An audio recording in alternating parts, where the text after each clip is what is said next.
Alright, real quick is a quick instructional way on how to reuse the splices on these Ridgid Seesnake. This is for compact 2, compact 1s.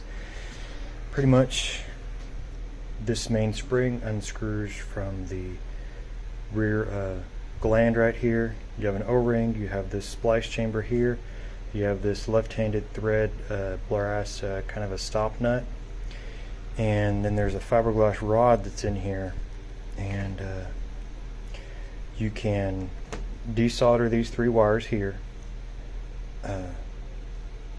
cut the rod, drill it out because it's crimped with the 1/8 inch drill bit, cut it to size so that the length will fit in the chamber. Then you can epoxy it back in here after you've cut off the broken. Restrip your wires back. These are 28 gauge. Sorry, it keeps focusing in and out.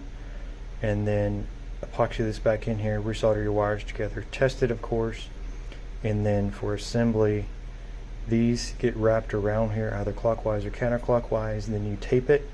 You fill this full of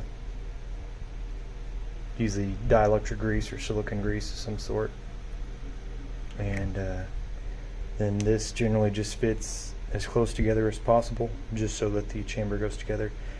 Then you test it of course. This gets heat shrink before you tape it. Fill it full of dielectric. This goes on there.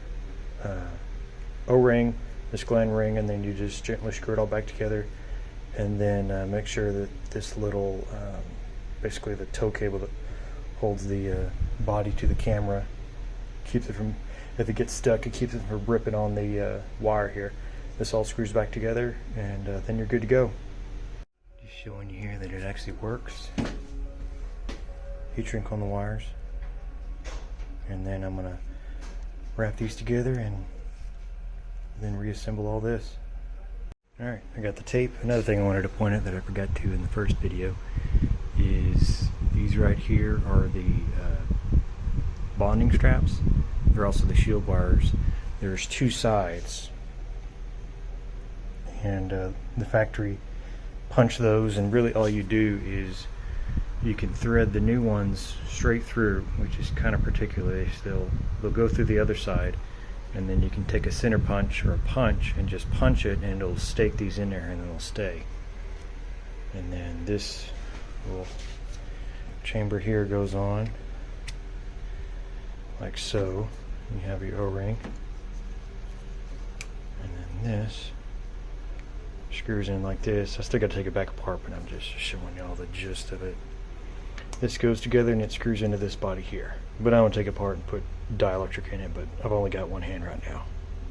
Alright, now that I got this screwed back together, it's kind of a pain because the ball end on this tow cable here likes to get cockeyed and it doesn't want to allow it to screw back together. But what I do is this goes in the vise, you stand it up vertically, and then you can put pressure on this and tighten it together because you want to turn this, not this. If not, you break the wires loose and you break the epoxy on the fiberglass rod that this all ties into.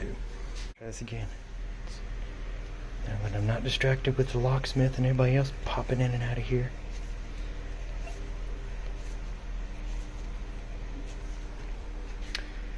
And that's good to go. It can be fed back through there.